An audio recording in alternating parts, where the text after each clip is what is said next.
bütün məruzələri zövq alaraq dinlədim.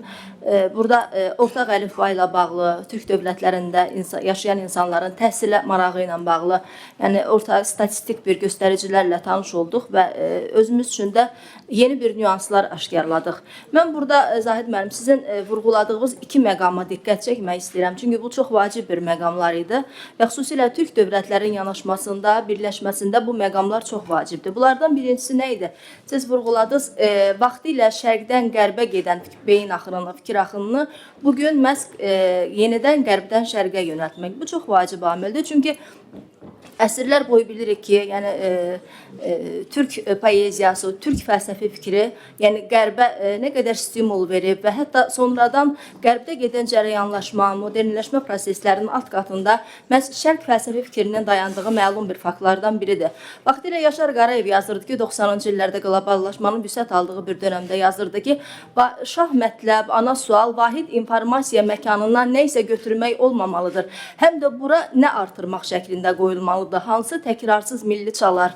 Bax, mən düşünürəm ki, biz Türk dövlətləri ilə birləşirik, yaxınlaşırıq, amma həm də ora ən dəyərli biz ənənələrimizi, irsimizi, ədəbiyyatımızı, mədəniyyətimizi gətiririk ki, bu çox vacib bir amildir.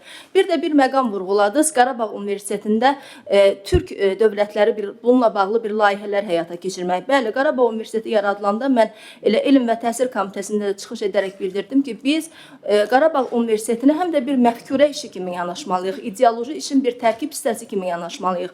Orada olan tələbələrə məruzələr etmək, Türk dünyası ilə bağlı, ədəbiyyatı ilə bağlı fikirlər aşılamaq bir təməl bir vəzifə kimi durmalıdır qarşımızda. Necə ki, bugün bu işi Türk Akademiyası çox yüksək səviyyədə yerinə yetirir. Məsələn, Şahin müəllim, mən sizə təşəkkür edirəm. Siz Əli bəy Hüseynzadə ilə bağlı iki kitabı, yəni iki dildə çevirib artıq yəni çapa vermişsiniz. Bu çox böyük bir göstəricidir. Çünki Əli bəy Hüseynzadə doğrudan da milli triadamızın banisidir. 20-ci əsrin əvvəllərində öz elmi, publisistik bədii irsi ilə həm Erməni-Azərbaycan münasibətini ən dürüst, ən ləyaqətli bir münasibət israr edən bir ziyalımızdır və ümumiyyətlə onun Füyuzat jurnalında olan fəaliyyəti, Siyasət-i Firuzət əsəri bizim ümumiyyətlə Azərbaycan ədəbiyyatının bir fəlsəfi dayaqlarının nə qədər bütöv möhkəm olduğunu göstərən bir ziyalıdır.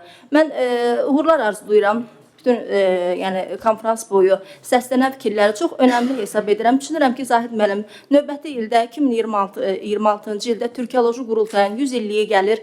Necə ki, 100 il əvvəl bizim ən seçilən aydınlarımız, halbuki 37-ci ildə onlar hər biri müxtəlif zülümlərə, müxtəlif qətliamlara məruz qaldılar. Amma onlar 1926-cı ildə ortaq əlifba ilə bağlı, ortaq mədəniyyət, dillə bağlı çox müqtədir fikirlər səsləndirmişdilər. Düşünürəm ki, elə biz bir il sonra da məhz Türkiyoloji Qurultayın 100 illiyi gözəl bir konferanslar ard-arda təşkil etməklə bu məsələləri ora daşıyacaq və ən gözəl zirvə məqamlarını orada birlikdə yaşayacaq. Təşəkkür edirəm.